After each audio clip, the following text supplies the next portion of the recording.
السلام علیکم۔ کراچی میں چوری کی انوکھی واردات، آن لائن رائڈر کو مہرہ بنا کر ملزمان ریسٹورنٹ سے 27,000 روپے کا کھانا لے اڑے۔ تازہ ترین ویڈیوز کے لیے چینل کو سبسکرائب کر کے بیل آئیکن اور آل نوٹیفیکیشن پر کلک کریں۔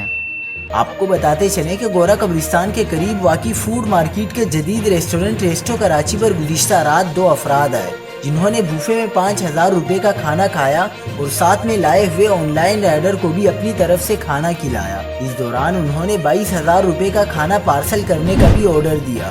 ریسٹورنٹ مالک سید مدثر زیدی کے مطابق بھرپور طریقے سے کھانا انجوائے کرنے اور کھانا ساتھ لے کر ان افراد نے اپنے ساتھ آئے رائڈر کو ریسٹورنٹ میں یہ کہہ کر بٹھایا کہ وہ نیچے سے رقم لے کر آ رہے ہیں، جس کے بعد وہ رفو چکر ہو گئے۔ ملزمان جاتے ہوئے رائڈر کا موبائل فون بھی ساتھ لے گئے۔ تفتیش کے دوران رائڈر شفیق اللہ بے گناہ ثابت ہوا ہے۔ شفیق اللہ کا کہنا ہے کہ ملزمان کورنگی میں چنیوٹ اسپتال سے رائڈ پر ساتھ لائے تھے اور اسے کرایہ بھی نہیں دیا۔ مزید خبروں کے لیے دیکھتے رہیے حق پاکستان نیوز۔